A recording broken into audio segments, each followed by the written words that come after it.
Students, क्या हाल है आप सबका। Welcome to my YouTube channel. आज जो है हम न्यूमेरिकल प्रॉब्लम्स करेंगे 2.6 से लेके 2.10 तक। जो फर्स्ट 5 न्यूमेरिकल प्रॉब्लम्स थे वो मैंने आपको लास्ट वीडियो में कवर करवाए थे। नेक्स्ट जो 5 हैं वो इंशाल्लाह हम इस वीडियो में कवर करेंगे। चलें स्टार्ट करते हैं। बिस्मिल्लाहिर्रहमानिर्रहीम। 2.6 में जो न्यूमेरिकल है इसकी स्टेटमेंट पहले समझेंगे। A wagon is moving on the road with the velocity of 50 kilometre per hour. Brakes are applied suddenly. The wagon covered a distance of 25 metre before stopping. Determine the acceleration of the wagon. उन्होंने कहा कि एक wagon जो है वो road पर 54 kilometre per our की velocity के साथ मूव कर रही है। ठीक है, उसकी वेलोसिटी, उसकी स्पीड ये है।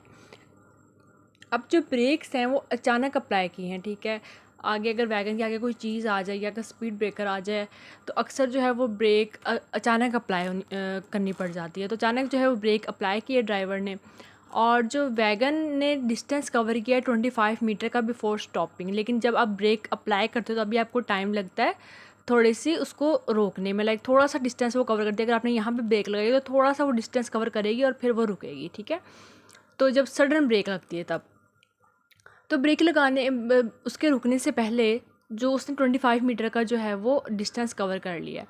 उन्होंने कहा है कि आपने एक्सेलरेशन फाइंड करनी है वैगन की, कि वैगन की एक्सेलरेशन क्या थी। ठीक है, एक वैगन जा रही थी, उसकी वेलोसिटी 54 किलोमीटर पर आवर थी, ब्रेक सडनली अप्लाई हुई हैं और जो वैगन है उसने रुकने से पहले 25 मीटर का डिस्टेंस कवर कर लिया। ठीक है, ब्रेक लगी, वो रुकने से पहले 25 मीटर का डिस्टेंस कवर किया। अब उसकी हमने एक्सेलरेशन फाइंड करनी है। ठीक है, तो उसका मेथड अब देखेंगे। ठीक है, तो 2.6 में हमारे पास न्यूमेरिकल में हम जैसे पहले भी मैंने आपको पहले भी एग्जांपल्स अब करवाए, न्यूमेरिकल करवाए, तो आपको एक बात बताई है कि आप जो है इसको इस तरह सॉल्व करें क्वेश्चन को या न्यूमेरिकल को कि पहले आप गिवन बताएं, फिर आपने टू फाइंड, हमने क्वेश्चन में फाइंड करने को कहा, क्या कहा गया है उसको आप लिखें, फिर आप फार्मूला लिखें जो आप यूज़ करेंगे और फिर आप सोल्यूशन उसका करें और देन जो है आप उसका आंसर निकालें। ठीक है, सबसे पहले हमें जो गिवन थी वो 54 किलोमीटर पर आवर जो थी हमें वैल्यू गिवन थी। इसको जो है हम मीटर पर सेकेंड है सिंपलर फॉर्म में कन्वर्ट करेंगे। तो जो किलोमीटर को जब हम मीटर में करते हैं तो हम 1000 के साथ मल्टीप्लाई करते हैं और आर को जब हम सेकंड में करते हैं तो हम 60 मल्टीप्लाई बाय 60 करते हैं। ठीक है, ये इसका एक मेथड है। उसके बाद हमारे पास इसका आंसर आ जाएगा 15 मीटर पर सेकेंड। ठीक है, आगे डिस्टेंस जो उसने कवर किया था वो था 25 मीटर, और जो वी हमारे पास थी जब वो गाड़ी रुक गई, वैगन रुक गई ब्रेक लगने के बाद, तो वी जो थी वो 0 मीटर पर सेकंड थी। क्योंकि आप एक गाड़ी जो एक वैगन है वो आ रही है, उसने ब्रेक यहाँ पे अप्लाई हुई है, उसे 25 मीटर का डिस्टेंस तय किया और वो यहाँ पे आके रुकेगी, तो यहाँ पे उसकी वी जो है वो 0 हो जाएगी। क्योंकि यहाँ पे आके जो उसकी नीडल है बिल्कुल 0 पे आ जाएगी, वो रुक जाएगी। ठीक है, तो वी उसकी 0 हो जाएगी। हमने फाइंड एक्सेलरेशन करनी है, तो हम जो है ये वाला formula 2as = v minus v का स्क्वायर जो है वो लगाएंगे। इसकी वजह क्या है, हमारे पास वी गिवन है, वी गिवन है, हमारे पास s गिवन है, 2 वैसे लिखा हुआ है, a फाइंड करना है। जब भी आपने कोई फार्मूला लगाना है आपने उसमें देखना है कि हमारे पास सिर्फ एक एलिमेंट जो है वो अननोन होना चाहिए, बाकी सारे नॉन होने चाहिए। ये ना हो कि आपके पास कोई ऐसा फार्मूला आप लगाने जिसमें आपके पास 2 एलिमेंट अननोन हो। ठीक है, अगर आपके पास कोई ऐसा है तो उसमें जो दूसरा अननोन है उसको फाइंड करें और फिर जो है एक जो रह जाएगा उसको उसमें फाइंड कर लें। ठीक है, तो आप जब भी कोई फार्मूला लें तो उसमें कोशिश करें कि जो भी आपके पास फार्मूला है उसमें एक ही वैल्यू आपके पास अननोन हो जो आपने फाइंड करनी हो, और बाकी सारी जो है आपको पता हो। ठीक है, अब हम इसमें वैल्यूज़ पुट करेंगे। ऊपर हमारे पास वैल्यूज़ थी, हम सिंपल वैल्यू पुट कर देंगे। 2a था, s 25 हमारे पास था, उसमें हम जो है 25 पुट कर देंगे, और वी हमारे पास 0 था, 15 का हम स्केयर ले लेंगे। ठीक है, 50a आ जाएगा यहाँ पे और -2 25 आ जाएगा। 15 का स्केयर लेंगे, 0 ऐसे ही था तो माइनस यहाँ पे ऐसे ही आ जाएगा। ठीक है, अब एक्सेलरेशन जो है यहाँ पे हमारे पास नेगेटिव आ रही है। नेगेटिव होने की ये भी वजह है कि गाड़ी ने एकदम ब्रेक लगाई है, वो स्टॉप हो गई है, तो एक्सेलरेशन जो है वो हमारे पास नेगेटिव है। मतलब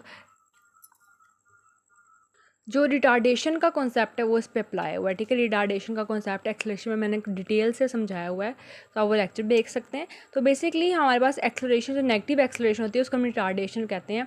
उसमें जब वेलोसिटी इंक्रीज़ होती है हमारे पास एकदम और वो जो है डिस्टेंस को कवर करती है, तो तब हमारे पास जो है वो साइन नेगेटिव आता है। तो हमने इसलिए हमारे पास जो एक्सेलरेशन है वो नेगेटिव आई है और यही हमारा आंसर है। नेक्स्ट है हमारे पास 2.7 की सबसे पहले हम स्टेटमेंट देखेंगे। 2.7 की स्टेटमेंट में हमारे पास है, a stone is dropped from a height of 45 metre, how long will it take to reach the ground, what will be the velocity before hitting the ground. अब एक स्टोन है जो कि 45 मीटर की हाइट से गिराया गया है, how long it will take to reach the ground. अब जाहिर सी बात है, कोई चीज़ अगर ऊपर से गिराई गई है तो वो किसी ना किसी पॉइंट पे आके तो ग्राउंड के साथ टच होगी, ग्राउंड पे आके गिरेगी, वो हमेशा तो हवा में हमेशा गिरती तो नहीं रहेगी ना। तो वो इसमें कॉन्सेप्ट है कि हमने एक पत्थर को 45 मीटर की हाइट से फेंका है और यह गिराया है, और वो कितनी जो देर तक वो ग्राउंड तक पहुंचेगा। What will be the velocity just before hitting the ground, और बिल्कुल ग्राउंड हिट करने से पहले उसकी वेलोसिटी क्या होगी हमारे पास, ठीक है। हमने बेसिकली इसमें इसकी वेलोसिटी को फाइंड करना है, वी को फाइंड करना है, ठीक है। तो अब उसका सोल्यूशन हम देखते हैं। 2.7 में हमें वी आई जो थी वो 0 मीटर पर सेकेंड है। मैंने आपको पहले भी ये बात क्लियर की थी कि जब हम किसी चीज़ को नीचे की तरफ जो है वो गिराते हैं, तो जब वो बिल्कुल स्टार्टिंग पॉइंट पे उसका वी आई 0 होता है, ठीक है। ऐसे ही जब कोई चीज़ ऊपर जाती है तो बिल्कुल उसकी फाइनल पॉइंट पे, जब वो बिल्कुल एक अपनी हाई पॉइंट पे होती है, तब उसका वी एफ जो है वो 0 होता है। इस कॉन्सेप्ट को अपने याद रखना है कि जब भी कोई चीज़ गिराई जाती है तो बिल्कुल स्टार्टिंग पॉइंट पे उसका वी आई जो है वो 0 होता है, ठीक है। तो बेसिकली इसमें स्टोन गिरने का है तो हम वी आई को ही कंसीडर करेंगे। एक एक्स्ट्रा कॉन्सेप्ट था आपके लिए वैसे ही याद रखने के लिए। तो वी आई हमारे पास 0 था, जो उसने डिस्टेंस एस जो हमारे पास था, हाइट थी सॉरी, वो 45 मीटर थी। और जी, जब भी कोई चीज़ नीचे की तरफ होती है तब हम उसकी जी लेते हैं, जी की वैल्यू 9.8 होती है। आप 10 भी ले सकते हैं, लेकिन एक्यूरेट आंसर लेने के लिए मैंने 9.8 यहाँ पर ले लिया। पॉइंट्स का फ़र्क पड़ेगा, आंसर पर ज़्यादा फ़र्क नहीं पड़ेगा। आगे हमने फाइंड इसमें क्या करना है, वी एफ फाइंड करना है और हमने टी फाइंड करना है, ठीक है। बेसिकली तो हमने जो है इसमें हमें जैसे कि स्टेटमेंट में दिया भी हुआ है कि how long it will take to reach the ground. दो चीज़ें पूछी हुई हैं कि हमें एक तो टाइम कितना लेगा, दूसरा वेलोसिटी कितना लेगा, ठीक है। वेलोसिटी क्या होगी उसकी, तो हम दो चीज़ें फाइंड करनी है, हमने वी एफ और टी फाइंड करना है, ठीक है। अब मैं टी को ज़रा ठीक कर देती हूँ। अब फार्मूला इसमें हम दो फार्मूलाज लगाएंगे, थर्ड इक्वेशन ऑफ मोशन और फर्स्ट इक्वेशन ऑफ मोशन का, 2GS equal to V F minus V I का स्क्वायर। वैसे यहाँ पे 2AS होता है, लेकिन जब ग्रेविटी की बात आती है तब हम इसको ए की जगह जी रिप्लेस कर देते हैं। ऐसे v f is equal to v i plus g t, ठीक है। यहाँ पे भी ये होता है, लेकिन जब ग्रेविटी की बात आती है तब हम यहाँ पे जी लिख देते हैं। अब हम वैल्यूज़ पुट करेंगे, सबसे पहले हम ये वाला फार्मूला लेंगे, ठीक है। अब इसमें क्या है कि 2 था, 9.8 जी की वैल्यू थी, एस की वैल्यू वी एफ का स्क्वायर माइनस वी आई, इसको हम मल्टीप्लाई करेंगे 900, हमारे पास आंसर आ जाएगा वी एफ का स्क्वायर। अब आप इसका हमने स्क्वायर को रिमूव करना है, जब स्क्वायर को रिमूव करना था तब हम इसका अंडर रूट ले लेते हैं, स्क्वायर रूट ले लेते हैं, और फिर हम इसको जो है वो कैंसिल कर देंगे। और हमारे पास जो वी एफ है, आप डायरेक्ट कैलकुलेटर पे इस वैल्यू को ऐसे लिखें तो आपके पास जो है वो 30 मीटर पर सेकेंड जो आंसर आ जाएगा। अब v f is equal to v i plus g t है, तो वी एफ जो है हमें 30 हमने निकाल लिया ऑलरेडी, ठीक है। अब वी आई हमारे पास 0 था, जी की वैल्यू लेंगे, साथ टी हमारे पास ऐसे मल्टीप्लाई होगा, यहाँ 0 प्लस 10 टी हो जाएगा, तो मतलब 0 की कोई वैल्यू नहीं होती, तो 10 जो इधर जाके डिवाइड हो जाएगा, यहाँ पे मल्टीप्लाई हो रहा था, तो 3 सेकेंड हमारे पास आंसर आ जाएगा, टाइम आ जाएगा, ठीक है। पहले हम वी एफ को फाइंड करेंगे, क्योंकि इस फॉर्मूले में हमारे पास वी एफ भी नहीं था, जी टी भी नहीं था। पहले हमने वी एफ को फाइंड कर लिया, हमारा वी एफ भी निकल आया, हमारी फाइनल वेलोसिटी भी निकल आई और हमारा टाइम भी निकल आया, ठीक है। तो ऐसे आप इस क्वेश्चन को सॉल्व करेंगे। आगे जो न्यूमेरिकल है हमारे पास वो है 2.8 न्यूमेरिकल है हमारे पास। 2.8 न्यूमेरिकल की पहले से हम स्टेटमेंट को समझेंगे। A car travel 10 kilometre with the average velocity 20 metre per second, ठीक है। एक कार है जो कि ट्रैवल कर रही है 10 kilometre average velocity 20 metre per second से, ठीक है, और ट्रैवल कर रही है वो सेम डायरेक्शन में through a diversion at the average velocity 4 metre per second for the next 0.8 kilometre. Determine the average velocity of the car for the total journey. अब उन्होंने पहले कहा है कि गाड़ी जो है वो 10 किलोमीटर की जो वेलोसिटी के 10 किलोमीटर ट्रैवल कर रही है 20 मीटर पर सेकंड की एवरेज वेलोसिटी के साथ। फिर उन्होंने कहा वो उसी डायरेक्शन में जो है वो ट्रैवल करती रहेगी, लेकिन अब उसकी जो एवरेज वेलोसिटी है 4 मीटर पर सेकंड है नेक्स्ट 0.8 किलोमीटर के लिए, ठीक है। 10 किलोमीटर जो है वो ट्रैवल करी थी 20 मीटर के साथ, नेक्स्ट 0.8 किलोमीटर जो उसी डायरेक्शन में वो 4 मीटर पर सेकंड की वेलोसिटी के साथ करेगी, तो एवरेज वेलोसिटी इस कार की टोटल जर्नी की क्या होगी, ठीक है। तो एवरेज वेलोसिटी जब हम निकालें तो हम वी एवरेज से इसको शो करते हैं। आप अकेला वी भी लिखते हैं, लेकिन एवरेज वेलोसिटी लिखा है तो आप यहाँ पे ए वी का साइन जो है वो लाजमी दे दें।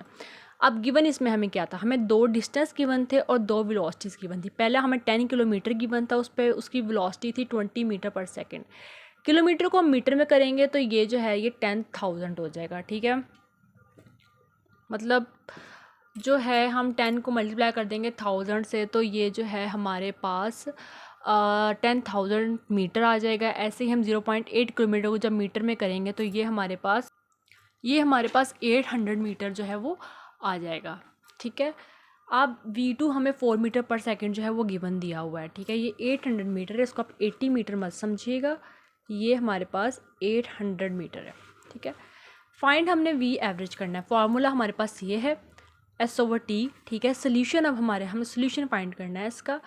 तो दो चीज़ें हैं सोल्यूशन फाइंड, क्योंकि हमारे पास दो जो है वो डिस्टेंस दिए हैं, दो वेलोसिटीज़ दी हैं, तो हम दो टाइम भी फाइंड करेंगे। हमने एवरेज में टोटल टाइम लगाना है। फार्मूला हमारे पास क्या है, टोटल डिस्टेंस है वो टोटल टाइम, यहाँ पे टोटल टाइम आएगा। तो टोटल टाइम के लिए पहले हम दोनों का जो टाइम है वो कैलकुलेट करेंगे, फिर उसको प्लस करके एक टी निकालेंगे जो हम इसमें पुट करेंगे। तो इसका टी निकालने के लिए अब हम जो है इसको पहले T1 और T2 निकालेंगे। इसके लिए जो पहला डिस्टेंस, तो पहली वेलोसिटी थी हमारे पास S1, तो 10,000 हमने निकाला था ऊपर, उसको हम 20 जो उसकी V1 थी उसके साथ डिवाइड कर देंगे। आंसर 500 सेकेंड आएगा, 500 सेकेंड आ जाएगा। आप डायरेक्ट उसको कैलकुलेटर पे कर सकते हैं। T2 था हमारे पास, S2 और V2 हम जो डिस्टेंस 2 हमारे पास आया था 800 और 4 मीटर, वो हम इसको कर देंगे डिवाइड, 200 आ जाएगा। अब इन दोनों की वैल्यूज़ को, जो ये हमारे पास वैल्यू आई थी और ये आई थी, इन दोनों को हम प्लस कर देंगे टोटल टी निकालने के लिए। ये हमारे पास टोटल टाइम है, ठीक है। इन दोनों को प्लस करेंगे तो 700 सेकेंड हमारे पास आंसर आ जाएगा। V एवरेज जो हमने फाइनल निकालना है, जो हमें क्वेश्चन में पूछा हुआ है, उसमें हम जो है दो जो हमारे पास डिस्टेंस आए थे हमारे पास, जो हमारे पास उसमें एक 10,000 मीटर था और एक हमारे पास 800 मीटर था, उन दोनों को प्लस कर देंगे। और नीचे जो हमने टोटल टाइम निकाला उसको हम प्लस कर देंगे, ठीक है। तो इसको आप कैलकुलेटर पे करेंगे तो 15.4 मीटर पर सेकेंड आपके पास आंसर आ जाएगा। ये आपकी एवरेज वेलोसिटी होगी। अब जो है वो हम नेक्स्ट न्यूमेरिकल 2.9 की तरफ जाएंगे, ठीक है।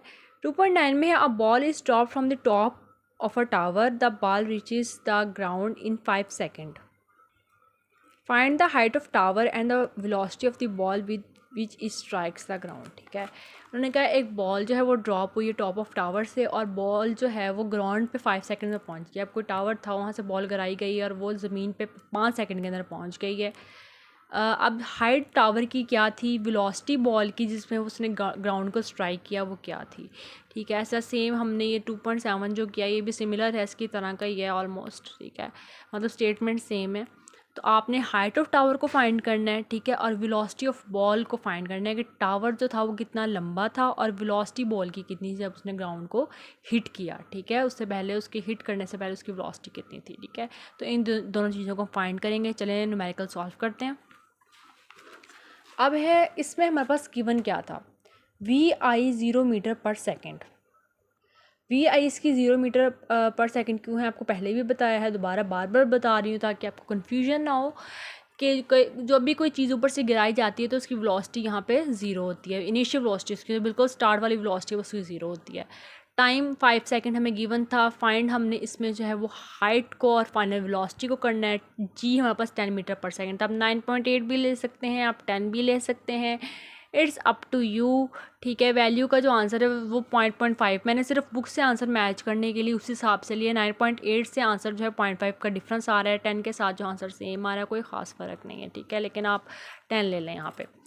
फाइंड हमने VF और H करना है, ठीक है। फाइनल वेलोसिटी और हाइट ऑफ टावर फाइंड करनी है हमने। फार्मूला हमारे पास ये गिवन है, दो फार्मूले हैं, first equation of motion, second equation of motion है।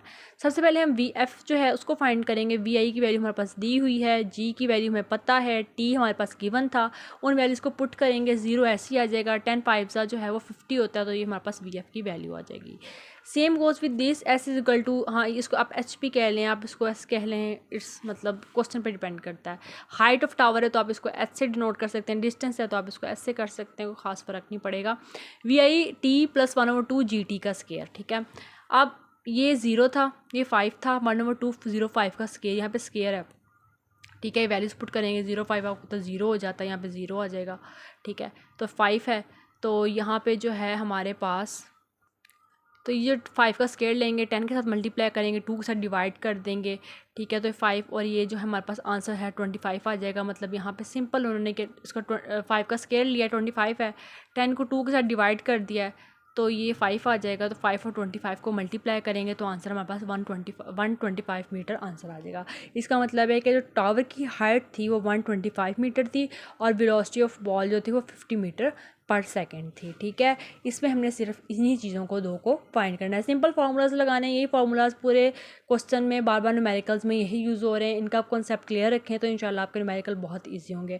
आप चलते हैं नेक्स्ट न्यूमेरिकल की तरफ। अब जो है चैप्टर 2 का लास्ट न्यूमेरिकल है हमारे पास। A cricket ball is hit so hard that it travel straight up in the air. Our observer notes that it took 3 seconds to reach the highest point. What was the initial velocity of the ball if the ball was hit 1 meter above the ground? How high did it rise from the ground? एक cricket ball है, उसको hit किया, वो सीधी ऊपर की तरफ गई। जब बॉल है उसको हिट करते हैं ऊपर की तरफ जाती है एयर में। तो एक ऑब्जर्वर ने नोट किया कि इसने 3 सेकंड लिए हैं अपनी हाईएस्ट पॉइंट पे बॉल को पहुँच। एक हाईएस्ट पॉइंट पे बॉल पहुँचती है, वहाँ पे नैनो सेकंड के लिए रुकती है और फिर बॉल नीचे को आना स्टार्ट हो जाती है। आपने क्रिकेट मैच में देखा होगा कि जब छक्का लगता है तो छक्का जब लग रहा होता है वो कैमरा बॉल को फॉलो कर रहा होता है और जो बॉल है वो एक पॉइंट पर थोड़ी देर मतलब नैनो सेकंड्स का वो होता है और फिर बॉल नीचे की तरफ आती है, हाईएस्ट पॉइंट पे पहुंच के फिर नीचे की तरफ। वैसे ही एक ऑब्जर्वर ने नोट किया कि बॉल जो है वो 3 सेकंड में अपने हाईएस्ट पॉइंट पे पहुंची है। इनिशियल वेलोसिटी वी बॉल की क्या है, अगर बॉल जो है वो 1 मीटर अबव ग्राउंड से जो है वो हिट होती है तब वो ग्राउंड से कितनी रेज होगी। मतलब अगर बॉल जो है वो ग्राउंड पे हिट करती है, ग्राउंड पे लगती है और फिर वो 1 मीटर तक रेज होती है, बॉल बच के ऊपर जाती है ना, तो वो कितनी ग्राउंड से कितनी ज़्यादा रेज होगी। ठीक है, अगर बॉल बहुत ऊपर से आके ज़मीन पर बचती है ना वो फिर रेज होती है और काफ़ी ऊपर तक जाती है वो। तो वो उन्होंने पूछा कि उसकी हाइट कितनी होगी। अब इसको सॉल्व करते हैं। इसमें हमें गिवन दिया, हमें टाइम गिवन है, हमें वी गिवन है। अब वी इसमें हमारे पास 0 मीटर है, 0 मीटर पर सेकेंड है। ठीक है, आप 0 क्यों है? 0 ये है कि जब कोई चीज़ ज़मीन से ऊपर की तरफ जाती है ना, तो जब वो हाईएस्ट पॉइंट पे पहुंचती है तब उसकी जो फाइनल वेलोसिटी है वो 0 हो जाती है। बिल्कुल अपनी डेस्टिनेशन पे पहुंच जाती है, उसका हाईएस्ट पॉइंट ना उसकी डेस्टिनेशन होता है, उसकी मंजिल होता है और उस पर जाके वो 0 हो जाता है। ठीक है, ये मैंने आपको कॉन्सेप्ट जो था वो फ्री फॉल एक्सेलरेशन में पढ़ाया भी था। आगे जी जो है -10 लेंगे क्योंकि जब कोई चीज़ अबव द ग्राउंड ज़मीन से ऊपर जाती है तो माइनस हो जाती है, माइनस ग्रेविटी माइनस हो जाएगी जब वो ज़मीन से ऊपर जाएगी। फाइंड क्या करना है, हाइट और जो है हमने वी फाइंड करना है कि उसकी इनिशियल वेलोसिटी क्या थी। ठीक है, अब इसके लिए फॉर्मूला हम लगाएंगे V first equation of motion और second equation of motion values put करेंगे आप। वी 0 था आपके पास, ठीक है, वी था प्लस GT था -10 और 3 था। वी को आप इधर ले जाएंगे, ठीक है, ये -वी हो जाएगा, प्लस था यहाँ पे तो यहाँ पे जब इस साइड पे ले जाएंगे तो -वी हो जाएगा। ठीक है, -30 था, माइनस से कैंसिल हो जाएगा तो वी हमारे पास 30 मीटर पर सेकेंड हमारे पास आंसर आ जाएगा। तो ये हमारे पास जो है वो वी का आंसर है। ठीक है, आगे हम सेकंड इक्वेशन ऑफ मोशन लेंगे। इसमें हमारे पास क्या है कि S = VIT + 1/2G का, इसमें वैल्यूज पुट करेंगे 90 - 45 आ जाएगा। 90 - 45 हमारे पास 45 मीटर ही होता है। अब उन्होंने जो हमसे एक बात कही थी, ये हमने हाइट निकाल ली। ठीक है, ये उसकी हाइट 45 मीटर आ गई। अब जो उन्होंने कहा था कि 1 मीटर ऊपर ग्राउंड से जाती है, वो वाली जो बात उन्होंने कही थी, अगर बॉल जो हिट करके फिर ग्राउंड से 1 मीटर ऊपर जाती है तब उसकी क्या हाइट होगी, तब हम कहेंगे 46 मीटर। 45 में 1 प्लस कर देंगे तो आंसर हमारे पास जो है वो 46 मीटर आंसर आ जाएगा। ठीक है, ये थे न्यूमेरिकल्स। उम्मीद है आपको समझ आ गई होगी। अगर आपको कोई भी बात कन्फ्यूजन हो, आपको कोई बात समझना है, आप मुझे कमेंट सेक्शन में बता सकते हैं, आप मुझसे व्हाट्सएप पर रब्ता कर सकते हैं। इंशाल्लाह मैं आपको रिप्लाई करूँगी। अपना बहुत ज़्यादा ख्याल रखिएगा, मेहनत करें ताकि अल्लाह ताला आपको कामयाबी से हमकिनार करे। इंशाल्लाह नेक्स्ट वीडियो में मुलाकात होगी, हम थर्ड चैप्टर स्टार्ट करेंगे। तब तक के लिए अल्लाह हाफिज़।